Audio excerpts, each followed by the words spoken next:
Here with Terry Collins at Met Fantasy Camp. First off, the second you walk into that locker room, 106 Met fans come tearing at you, smiling, shaking your hand, high fives. How's that feel? Well, that's great. Obviously, we've got a tremendous fan base, and I think Curtis Granderson said it best. And the first day he's a Met, he said, real New Yorkers are Mets fans, and so you come to camp and where everybody's a baseball fan first and foremost, and then secondly they're great Mets fans, and so it's an honor for me to come out and just thank them for coming down and taking a week out of their life and coming down and being a Met for a week. You mentioned Curtis, part of 3 acquisitions, big acquisitions during the offseason. The outfield. Obviously, you guys got guys that can pick it. Is that the defense that you've envisioned from day one you got here? And those 3 guys, and including Wlie too, in the equation, right. How do you envision that playing out? Well, it's tough to say because I'm not sure, exactly how we're going to mix and match it. We got Curtis. Again, one of the things I don't want to do is bounce him around. He's going to play. Maybe if it's right field, I'm going to leave him in right field. If it's going to be Chris Young in right field, then I'm going to leave him out there. But we're going to go into camp and I'm going to open up center field. I told Chris when we signed him that. You know what? Look, don't think for 1 second you're not going to be the center fielder there. Wlie Garris is a nice young player. He's going to be a real good outfielder. But if we go into spring training and I see that Chris Young is the guy that should be playing center field, he's going to play center. And then we'll have to figure out who's going to play on the sides. But we had a very good second half last year, and one of the reasons was Eric Young. So he's got to be in the mix somewhere. His ability to get on base, his ability to steal bases and score runs was big for us.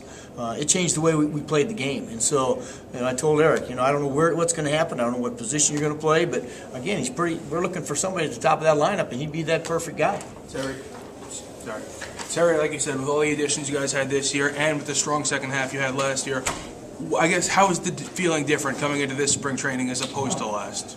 Well, we've made some moves. Cologne will help us. Cologne's a big sign for us because we got to have somebody eat those innings up without Matt Harvey. Without Matt, we go into our rotation. Dylan G's had a nice year. John Neese is going to be great. I think Zach Wheeler's he's going to come on. We're hoping that Henry Mejia pitches as well and stays healthy this year. But you add Cologne to that mix, and that's a nice starting rotation. Now we got to look at the bullpen. We've got some young guys down there, but the key is going to be getting Bobby Parnell back. And so we're going in with a couple question marks that we've got, and one being Bobby, can he do it? And the other is, hey, who's going to be that 5th starter? Because in our division, you're going to need 5 quality guys. Now with Bartolo, you take a look at the effect that Jason Isringhauser had on the development of Bobby Parnell. Bringing Bartolo in not only for the innings and the quality starts that he gives you, what kind of effect do you think he's going to have on the Wheelers and the Harveys and Syndergaards, right? Guys just being even in camp with him. I just think one of the things obviously that Bartolo has done in his career. I saw him when he was a kid through '99. Now he's a strike throwing machine, and it's with one, basically sinker, and all he does is locate. And I think if you're a young pitcher and you see Bartolo Colon having the success he's having, basically locating his fastball, that's got to give you some incentive to say, listen, I got good stuff, but if I can locate my fastball like he can, I'm going to be successful. Now, New York comes as a manager, comes with a lot of baggage, and back in the day, maybe media wasn't the way it is. How do you, as a manager, help the players deal with the offseason distractions, in particular this offseason, Ike, Lucas, and Ruben? The rumors, beginning, we're definitely going to trade one of them, then we're going to bring them both to spring training. How do you have the ability to communicate, and how do you handle that as a manager? Well, we had one of the things that occurred this winter is David Wright got married, and so at the wedding is, Ike Davis, Lucas Duda, Justin Turner, a lot of guys were there, so I had a chance to sit down and say, listen, I don't know what's going to happen, but that's part of our game. The only thing you guys can do is prepare yourselves for a big year, wherever it's going to be. If it's going to be in our lineup or somebody else's lineup, you still have to go get yourself ready, and you can't get caught up in all the rumors because 3/4 of them never come to fruition. They just pass it along the wayside. So, and I told Ike, listen, don't think for 1 second that we're going to trade Ike Davis because, we don't think you can hit. That's not true. This guy's proven it. He's hit 32 homers. Nobody else in our lineup has. So, if there's a trade made, it's going to be in our best interest. We're not giving any players away. Can something, obviously something like that for certain players and their makeups can either spur them on to really fight through it and be a better player, or, pack it in and not. Knowing the makeup of those three, are you confident that the fire within them is going to light, and it might be the case where it might be the best trade the team never makes? Well, it could be, and I hope that's the case. But I will tell you one thing about big league players: they don't like to be embarrassed. They're proud. They have tremendous pride in what they do and how good they do it. And when they have a down season, you always say they're going to be back. Unless he's at an age where, he's starting to grow old or something. But, when you're 28 years old, like Ike Davis, and you had the year he had, I think he's going to have a huge season. And I talked to Ruben Tejada at the end of the year right after he broke his leg, and I said, listen, you got something to prove. Not just yourself, but to everybody, that you're a quality shortstop that everybody knows you can be. And he was determined to get in great shape this winter. I'm anxious to see him come into camp. But certainly, Ruben Tejada showed 2 years ago he's an everyday shortstop at the major league level.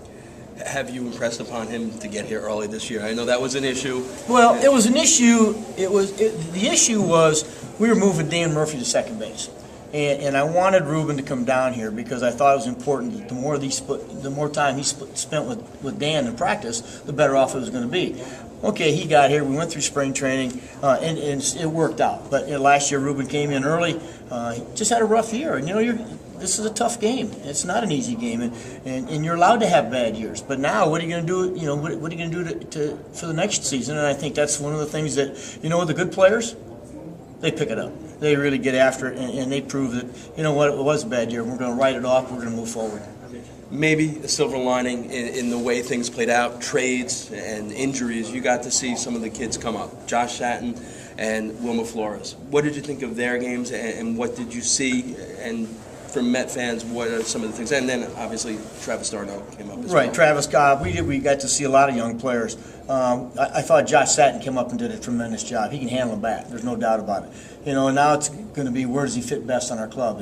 How many positions can he play if he's going to be an extra player for us? But we know he can play first. We know he can hit left-handed pitching. That's going to be big. But he did a nice job. We got to get Travis. We all think Travis is going to be a star. You know what?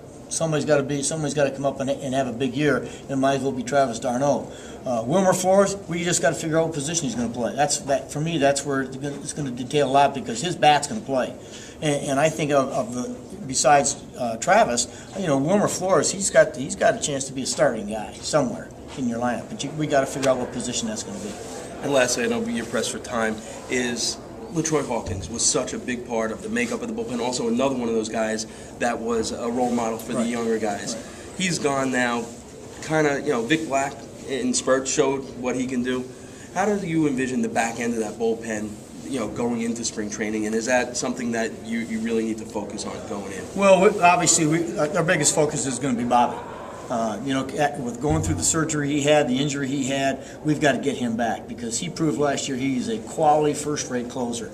If he comes to camp and he leaves spring training 100%, our back of our bullpen is going to be a lot better. If not, we're going to have to turn to some guys. Jarice Familia had a very, very good winter pitching late in the game, 8th, 9th inning down in the Dominican. So he's another option that we've got. We've got good arms. The key is to locate and make your pitches count. And certainly Vic's, he's got a good arm. But the key right now is going to be to make sure Bobby's ready. For Met fans who strictly look at records, from the time you've come here to now, Sandy's game plan, you're involved in all the strategizing and picking up. What would you say to Met fans who, bottom line, they just look at records and they're kind of tired of the way things have finished? What is the signs of encouragement, and what have you seen as far as Sandy's plan and where you are? Well, I will tell you, Sandy, when he first came here, he talked about 2014. Because he knew it was going to take a while to move some of these contracts that we had that were kind of holding us down a little bit. We didn't have a lot of money to maneuver with, and so now we've got that money spent freed up. I thought Sandy's done a good job talking about it. He's redone certainly the minor league system's better than it was. We have a bevy of young, talented pitchers. So and if you're going to start someplace, you better start with a guy on the mound. So if I have something to tell our Mets fans, it would be, they've been patient. It's our it's time for us to get it going. And again, I think we, with our minor league system, the job that they've done, putting people on the field, especially pitching, I think we're going to be a stronger team and certainly a stronger organization. And obviously, spring training right around the corner. You live near here. You come to the complex today. Are you just chomping at the bit to get it going? Well, yeah. I mean, this is what I do.